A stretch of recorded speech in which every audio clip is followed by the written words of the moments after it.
Hello. Yes, sir.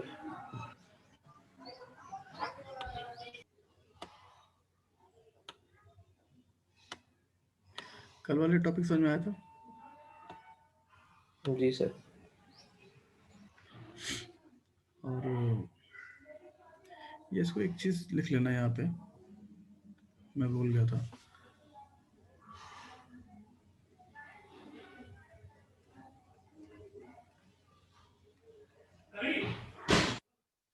ये priority encoder होता है, ठीक है।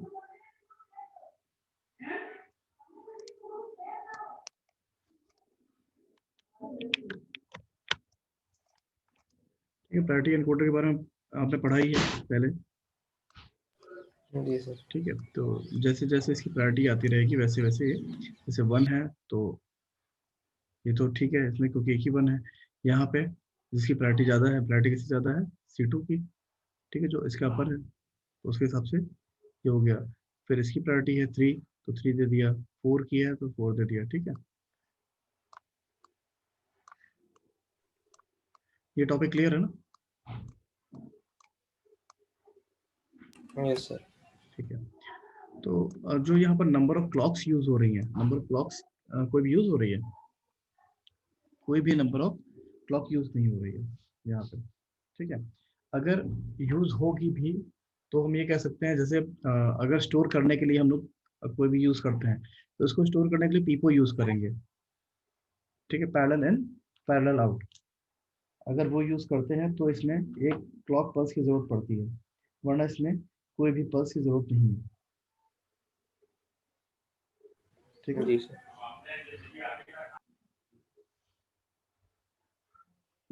तो अगर आप पीपो बना देते हैं एक शिफ्ट रजिस्टर तो हमें जरूरत पड़ेगी। अब हम चलते हैं, नेक्स्ट हमारा 2 और बाकी हैं।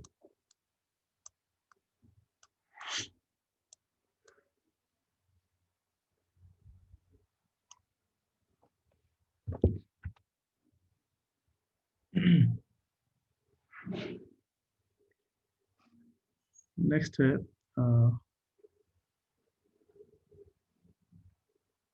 Counter type ADC. इसको हम लोग रैम्प टाइप एडीसी भी बोलते हैं। ठीक है,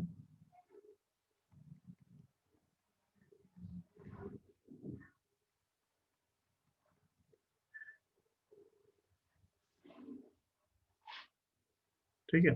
अभी तक हमने कौन कौन से पढ़े? एक है सक्सेसिव अप्रोक्सीमेशन, जिसमें हम लोग क्या करते थे? वेट्स से कंपैरिजन करते थे। दूसरा हमने पढ़ा फ्लैश टाइप। फ्लैश टाइप को हम लोग क्या कहते थे? पैरेलल कंपैरेटर टाइप भी बोलते थे। ठीक है, या साइमल्टेनियसली, ऐसा कुछ नाम है इसका, वो भी बोल देते हैं कि एक साथ ही वो पूरा प्रोसेस कर देता है। फिर थर्ड है आपका काउंटर टाइप एडीसी, इसको रैम्प टाइप एडीसी भी बोलते हैं। ठीक, कहीं जी कहीं सर। कुछ जगहों पे सिंगल स्लो भी बोल देते हैं इसको। ठीक है, तो एक मिनट डायग्राम ड्रॉ करते हैं।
आपका एंड गेट है, ठीक।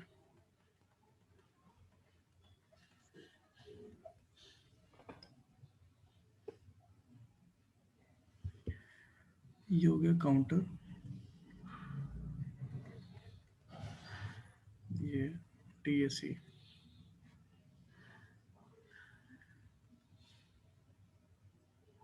ठीक है, अब इसमें ये जो लाइंस होती हैं आपकी, ये आपको पता ही है।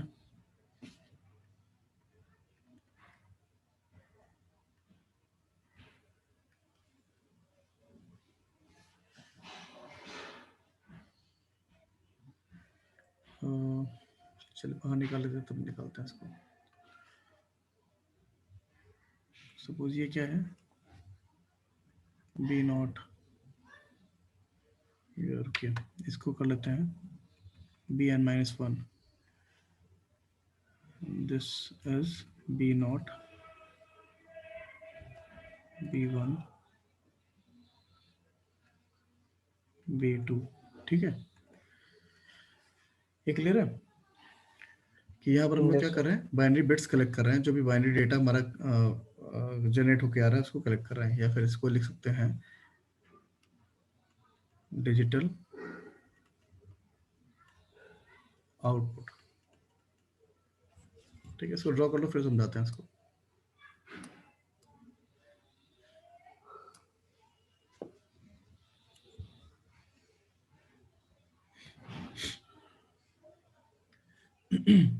ठीक है, ये भी बहुत सिंपल सा है। इसमें हम क्या करते हैं, सबसे पहले ये देखिए कि यहाँ एक कंपैरेटर लगा हुआ है। ठीक, कंपैरेटर के पॉजिटिव टर्मिनल पे हमने एक एनालॉग वोल्टेज दे दिया। ठीक, नेगेटिव टर्मिनल पे जो भी हमारा इक्विवेलेंट आ रहा है एनालॉग वोल्टेज, कहाँ से, ये आपने सक्सेस से अप्रोक्सीमेशन में एक बार देखा था।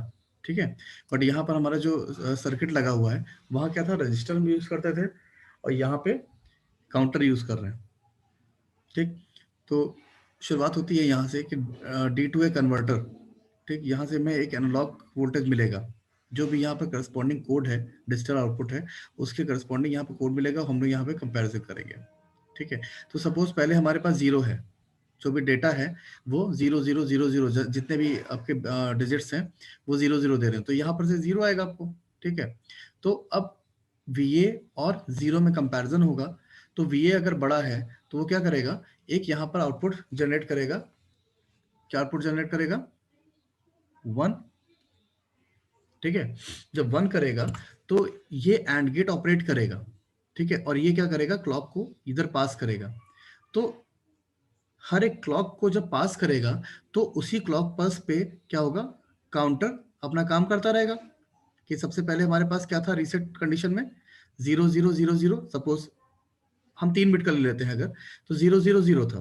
ठीक है, 000 इनिशियली हमने क्योंकि रीसेट किया हुआ है इसको काउंटर को, और यहाँ से जो अवेलेबल आउटपुट होगा वो 0 होगा, तो हमारे यहाँ पे कंपैरेटर का आउटपुट क्या हो जाएगा, 1 हो जाएगा।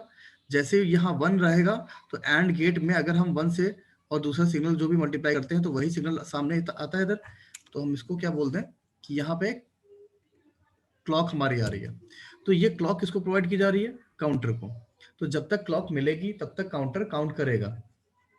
ठीक है, और एक समय ऐसा आएगा कि जब इसका आउटपुट ऐसा हो जाएगा कि ये इससे ग्रेटर देन हो जाए। अभी हम यहाँ लिख लेते हैं कि VA, इसका आउटपुट हम सपोज VD मान लें डिजिटल, जब तक VD से ज्यादा होगा, ठीक है, तो clock will be present and counter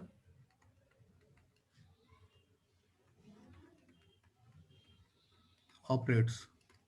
ठीक, और एक समय ऐसा आएगा कि जो ये जो डिजिटल आउटपुट है या डिजिटल सिग्नल है वो क्या करेगा, जो डिजिटल से एनालॉग में सपोज यहाँ पर आ गया 101। ठीक है, तो 101 क्या जनरेट करेगा, 5, और 5 क्या हो जाएगा, VA से ज्यादा हो जाएगा। ठीक है, सपोज हमने 4 ही दिया हुआ है ना, और यहाँ पर हमारे पास अब 5 मिलने लगा, तो क्या होगा कि उस कंडीशन में यहाँ पर सिग्नल क्या आ जाएगा, 0 हो जाएगा। Yes, sir.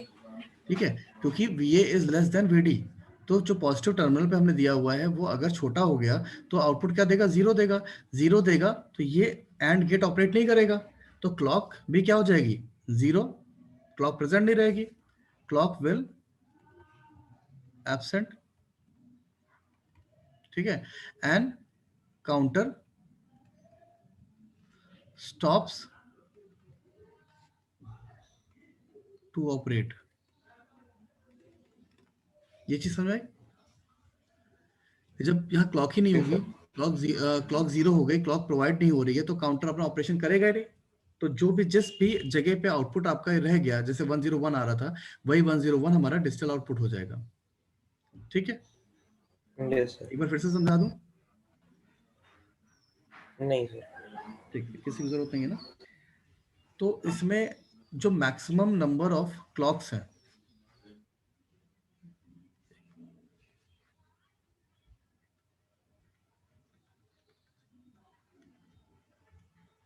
Maximum number of clocks वो कितनी होंगी, अगर टोटल हमारा पूरा चल गया 3 बिट का, तो 2⁻n−1, 7 क्लॉक्स तो जरूरत पड़ेगी ना। ठीक है, और Yes, sir. Maximum conversion time will be 2⁻n−1 into TC। TC क्या है, क्लॉक ड्यूरेशन।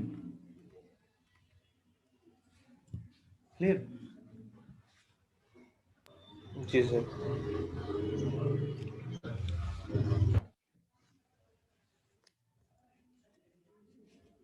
ठीक है, अब इसका कहीं ना कहीं एक इसके बारे में लिखा जाता है कि conversion time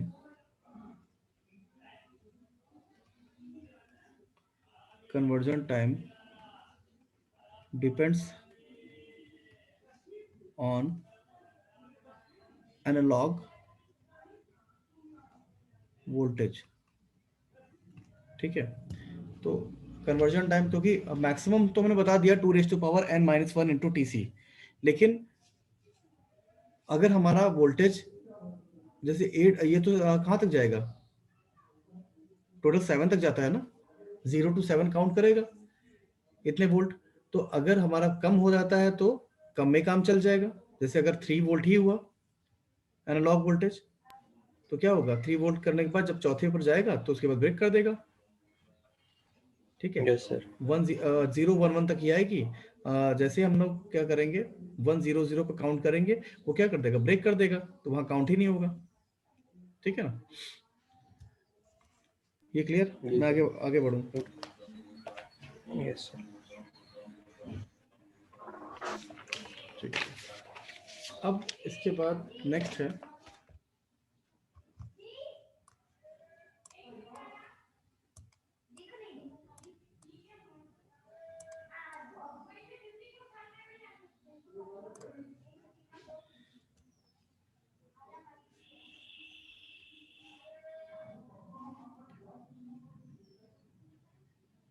dual slope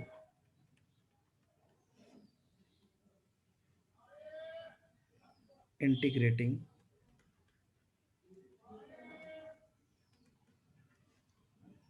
type ADC। इसको बहुत सही से समझना, क्योंकि सबसे ज़्यादा इम्पोर्टेंट आई थिंक यही होगा, क्योंकि इसमें थोड़ी सी कैलकुलेशन है। ठीक है, तो मुझे लगता है कि वो इसको ज़्यादा देना प्रेफर करेंगे। ठीक है,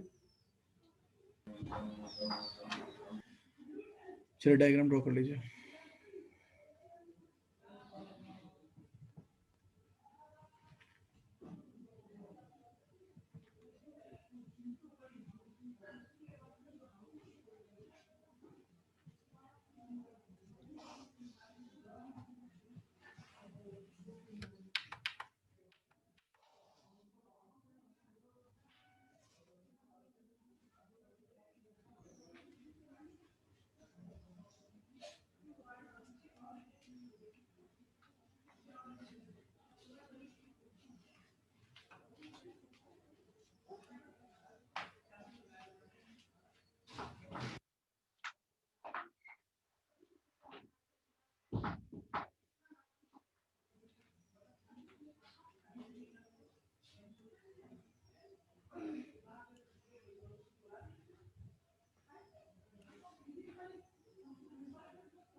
तो स्ट्रक्चर काफी कुछ उसी के जैसा है जैसे हम लोग पहले भी तो करते चले आए हैं। Yes sir.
ठीक है, ये सर्किट लगभग कंप्लीट हो गया।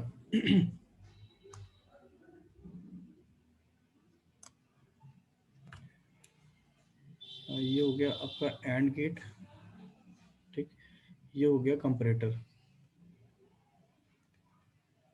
ठीक है, बाकी सब तो लिख ही चुके हैं। आपने ओपैम्प फिलहाल पढ़ा नहीं है, बट ये चीज बता दूं कि ये जो सर्किटरी है यहां से यहां तक, this is also known as, this is known as integrator, ठीक है।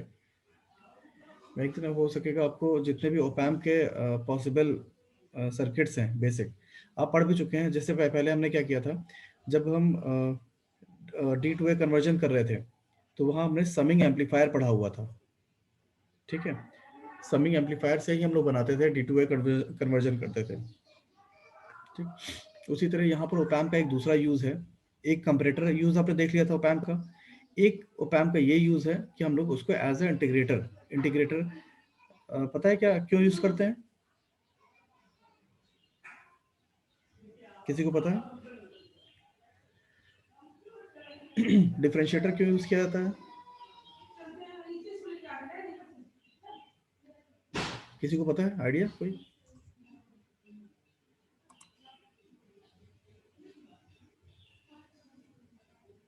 अटेंडेंस हो गई है 48, बच्चे प्रेजेंट है 37।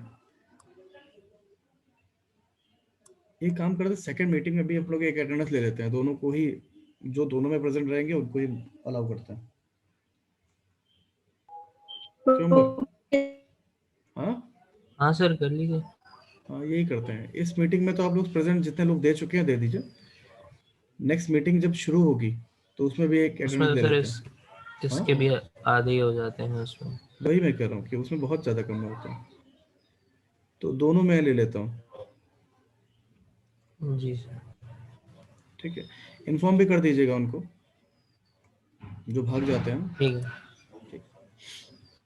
चलिए हाँ हम बता रहे थे कि इंटीग्रेटर, देखो इंटीग्रेटर क्या होता है कि आपने देखा कि इंटीग्रेशन का जो साइन बनता है वो कहीं ना कहीं समेशन के लिए होता है, जो काम डिस्क्रीट में समेशन करता है वही कॉन्टिन्यूअस सिग्नल के केस में इंटीग्रेशन करता है। ठीक है, टू सम अप, मतलब जितना भी समेशन करना होता है वो हमारा इंटीग्रेटर कर सकता है जब हम सिग्नल यूज कर रहे हैं कॉन्टिन्यूअस सिग्नल। ठीक है, मैथ्स में आपने पढ़ा होगा शायद, किसी ने ध्यान दिया था इस चीज को। और डिफरेंशिएटर में हम लोग क्या करते हैं, ब्रेक करने का काम करते हैं। जैसे कि आपने वो देखा होगा कि हम सिंपल एक स्टेप सिग्नल लेते हैं और उसको हम क्या कर देते हैं, स्पाइक्स में कन्वर्ट कर देते हैं। देखा है कभी ऐसा यूज? एक हमने ये बताया था ना आपको कि ये इस तरह का अगर हमारे पास सिग्नल है तो अगर हम डिफरेंशिएटर यूज करते हैं तो वो ये इस तरह का, और अगर इस एंड पे भी करते हैं तो ये हाँ सर बताया था। इस तरह का। तो जब भी हमें पल्स ट्रेन यूज करनी होती है तो हम लोग क्या करते हैं, जैसे पल्स ट्रेन तो ये है जो ऊपर है, अगर उसको इम्पल्स ट्रेन में कन्वर्ट करना होता है तो हम सिंपल क्या करते हैं, डिफरेंशिएटर सर्किट से पास कर देते हैं। ठीक है, और अगर हम जी इसका इंटीग्रेशन कर देते हैं इम्पल्स का तो वो हमें पल्सेस मिल जाती हैं, स्टेप सिग्नल मिल जाता है। ठीक है, ठीक है। Yes sir.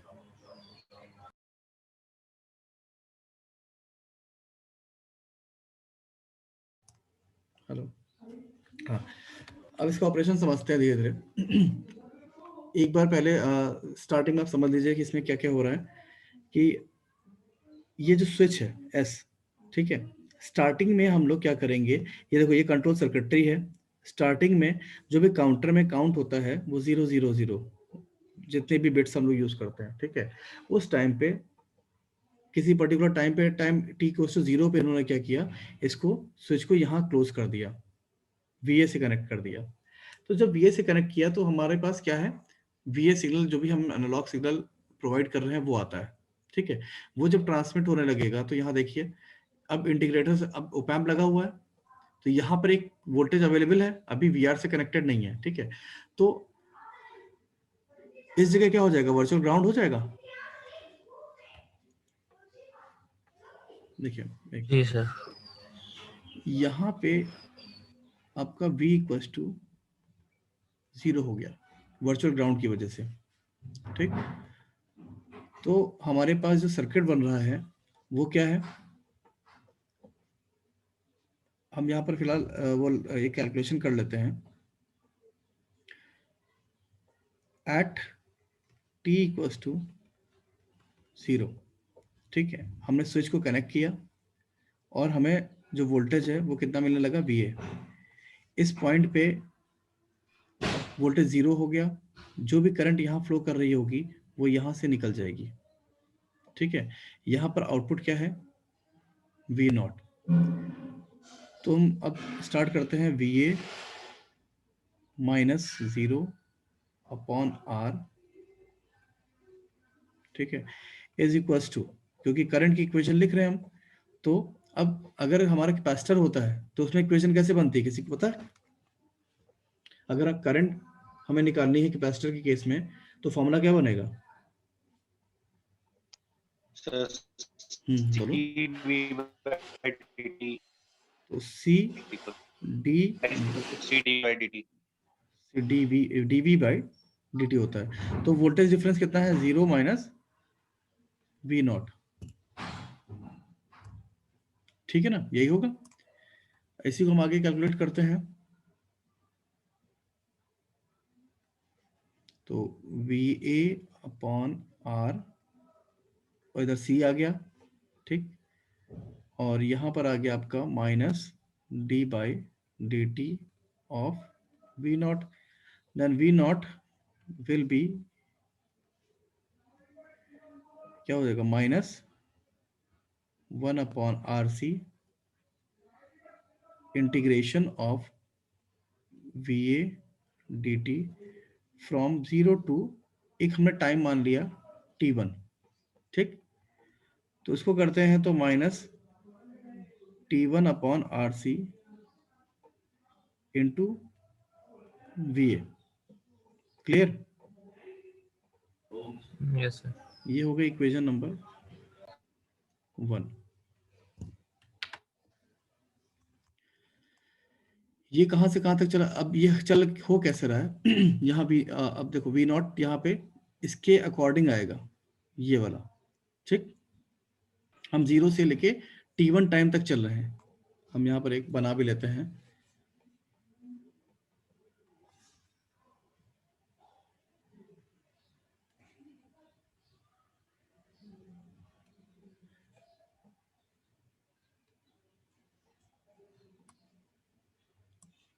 ये हो गई टाइम की एक्सेस और ये हो गया टाइम T1, ये हो गया 0, ठीक है। यहाँ पर एक टाइम हम ले लेते हैं क्योंकि हमें पता है उसकी जरूरत पड़ने वाली है T2 की, ठीक। तो सबसे पहले क्या हुआ, V not is equals to minus T1 upon RC। इसकी कोई दिक्कत नहीं है, ये तो एक ऐसी क्वांटिटी है जो कांस्टेंट है। तो जो हमने टी लिया हुआ था, टी कहाँ से कहाँ तक वेरी कर रहा है, 0 से T1 तक, ठीक है। 0 से T1 तक हमारा जो भी चलेगा इसके हिसाब से चलेगा, ठीक है। वोल्टेज के प्रोपोर्शनल है, ठीक। यहाँ वोल्टेज दे क्या रहा है, आउटपुट वोल्टेज आपको नेगेटिव मिल रहा है। अब यहाँ पर देखिए इस जगह आपकी वैल्यू जो है नेगेटिव है, यहाँ पे 0 से लेकर T1 तक। तो जब नेगेटिव टर्मिनल पे नेगेटिव वोल्टेज है और पॉजिटिव पे 0 है, तो 0 से तो छोटा ही है ना नेगेटिव, ठीक। इसलिए ये 1 देता रहेगा। Yes sir. कहाँ तक, T1 टाइम तक, क्योंकि पूरे T1 0 टू T1 ये क्या रहेगा, हमेशा नेगेटिव ही रहेगा। तो कंपैरेटर का आउटपुट क्या आएगा, 1 आएगा कि नहीं आएगा, क्योंकि जो पॉजिटिव टर्मिनल पे 0 है वो अभी भी नेगेटिव से बड़ा ही है, ठीक है। तो ये 1 आएगा, तो ये एंड गेट को एक्टिवेट कर देगा और क्लॉक को प्रोवाइड करेगा, तो काउंटर काउंट करेगा, ठीक। काउंटर काउंट करके काउंटर काउंट करेगा। उसके बाद ये कंट्रोल सर्किटरी को देता रहेगा। कंट्रोल सर्किटरी में आपका D2A कन्वर्टर भी लगा हुआ है, ठीक है। क्योंकि वहीं से हमारा क्या हो रहा है, एक एनालॉग वोल्टेज जनरेट हो रहा है और एनालॉग वोल्टेज से ही हमारा कंट्रोल सर्किटरी काम कर रही है, ठीक है।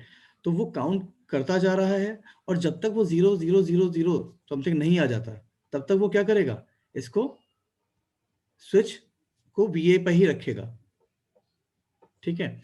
ये जो आउटपुट आ रहा है, डिजिटल आउटपुट आ रहा है, तो इसको जब तक 0 0 0 0 नहीं आ जाता जो इनिशियल स्टेट थी, तब तक ये क्या करेगा, इसको यहीं पर रखे रहेगा, यहाँ पे, और काउंट करता रहेगा, ठीक।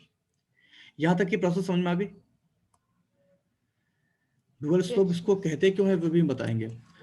अब क्या होगा कि जैसे 0 0 0 0 हो गया at time t equals to T1, ठीक है। Time t equals to T1 पे 0 0 0 0 आ गया। वैसे ही क्या करेगा, कंट्रोल सर्किटरी इसको स्विच को इससे कनेक्ट कर देगी, यहां से हटा के इधर, ठीक है। Eight t equals to T1, ठीक है। यहां पर t इक्वल्स टू 0 था, क्लियर। अब t इक्वल्स टू T1 पे अब आ गया यहाँ पे, ठीक। फिर हमें माइनस VR मिलने लगा। अभी भी हम वैसे काउंट वो कैलकुलेशन करेंगे, ठीक है ना। अब यहाँ पर आते हैं, यस सर।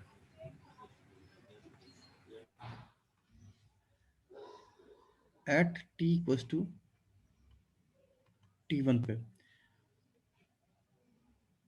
यहाँ माइनस VR माइनस 0, क्योंकि वो तो वर्चुअल ग्राउंड ही रहेगा। ये R is equals to CD/dt of, यहाँ क्या रहेगा, 0 माइनस V0, ठीक। फिर ये आएगा आपका उसी की तरह माइनस VR/RC, ठीक है, is equals to minus D/dt of V0, this will give V not is equals to, अब माइनस से माइनस कैंसिल हो गया, 1/RC integration of V R D T from T1 to T2। ठीक है, हमने एक और रेंज ले ली T1 से T2। ठीक, अगेन वही होगा कि T के टर्म्स में आएगा, तो V not is equals to minus 1/RC, और यहाँ पे क्या आ जाएगा, T आएगा, चलो VR भी साथ में रख लेते हैं, और यहाँ T2 माइनस T1। ठीक है, यस सर। ये यहाँ तक का आया, मतलब ये क्या हुआ, अब T1 से अगर हम लोग T2 तक करते हैं, लेकिन कहीं ना कहीं वोल्टेज एक स्टोर होकर रखता भी है कैपेसिटर में। ठीक है, तो वो क्या आ जाएगा, प्लस मतलब माइनस, या हम लोग ऐसे कर दें प्लस VC T1 माइनस कर दें, क्योंकि T1 पे से जस्ट पहले, क्योंकि हमने ये इंटीग्रेशन कब स्टार्ट किया है,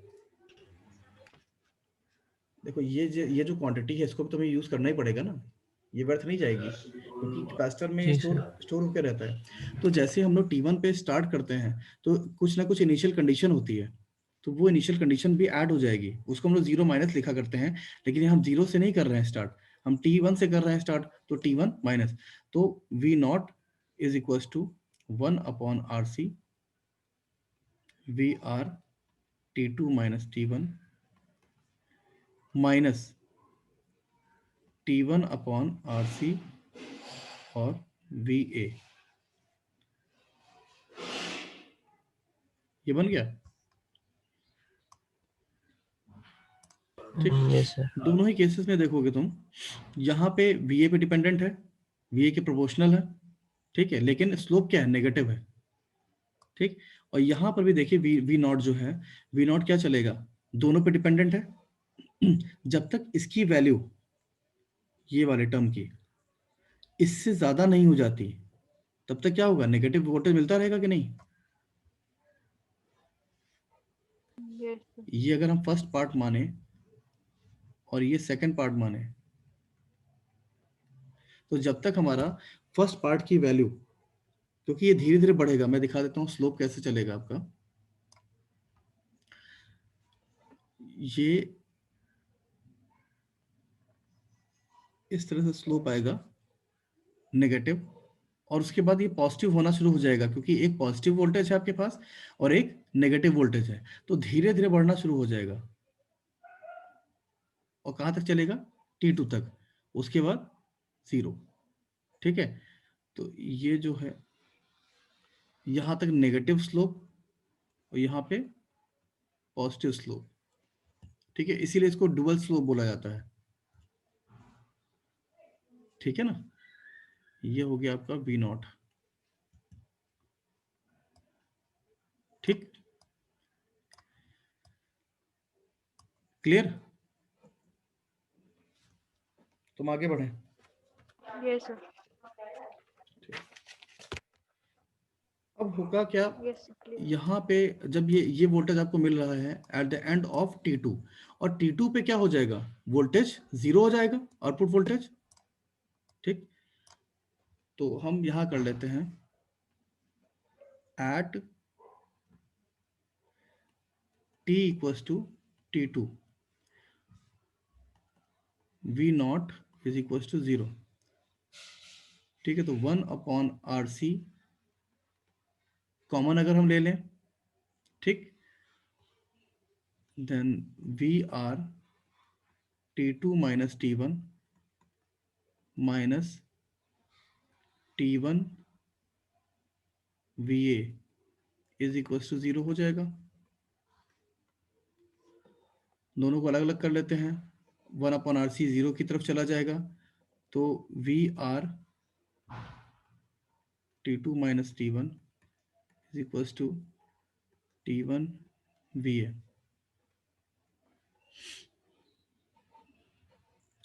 ठीक है,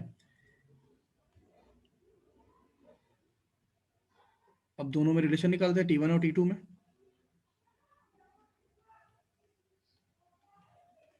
इज इक्वल्स टू T1 को उधर कर लेते हैं, तो T1 और ये क्या आ जाएगा कॉमन में, VR plus VA,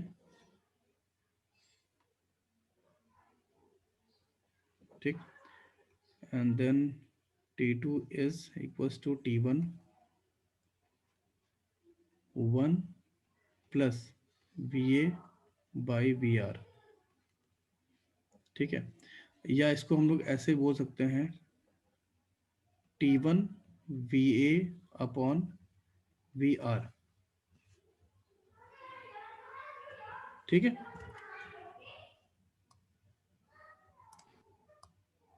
yes sir. ये 1 को हम बहुत ज़्यादा नहीं मान रहे हैं उसके रिस्पेक्ट में।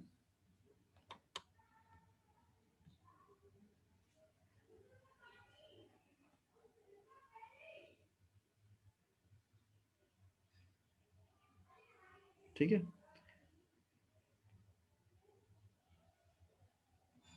जी चलिए एक में हमारा क्या आ गया, VA इज इक्वल्स टू,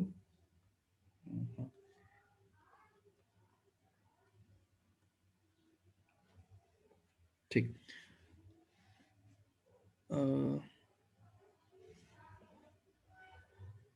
अब आगे हमारा T1 is equals to 2 raise to power n into TC। TC हमारा क्या है, क्लॉक और ड्यूरेशन, ठीक है। और T2 हम कोई भी एक टाइम मान ले रहे हैं n इंटू TC, क्योंकि इसकी हमें काउंट नहीं पता है, क्योंकि यहाँ तो हमें काउंट पता है, ये वाली जो काउंट है ये हमें पता है, क्योंकि जीरो से लेके अगेन जीरो तक आने में, देखो जीरो से लेके जो मैक्सिमम है 0 0 0 से 1 1 1 कितनी काउंट लगती हैं, 1 1 1 तक 2 raise to power n minus 1, ठीक है। फिर अगेन जीरो पे आ जाने में, यहाँ से फिर से जीरो पे आने पे एक काउंट और लग जाएगी, तो हमारे पास कितनी बची, 2 रेज़ टू पावर n। तो 2 raise to power n into T clock, ये तो हो गया हमारा T1 टाइम, जीरो से लेके T1 हम अगर चलते हैं तो हम टोटल जीरो से लेके 7 तक काउंट कर लेते हैं, ठीक है। उसके बाद हमें एक काउंट और लगता है 0 0 0 पोजीशन पे आने में, ठीक है। तो और उसके बाद T2 ये अननोन है कुछ, ठीक है, हमें पता नहीं कि कितनी काउंट है, ठीक। अब हम इसको यहाँ पर कोट कर यस देते हैं, T2 की जगह हम लगते हैं n into TC is equals to T1 की जगह 2 raise to power n VA by VR into TC। तो अगर हम n लिखना चाहें तो ये लिख सकते हैं 2 raise to power n VA upon VR,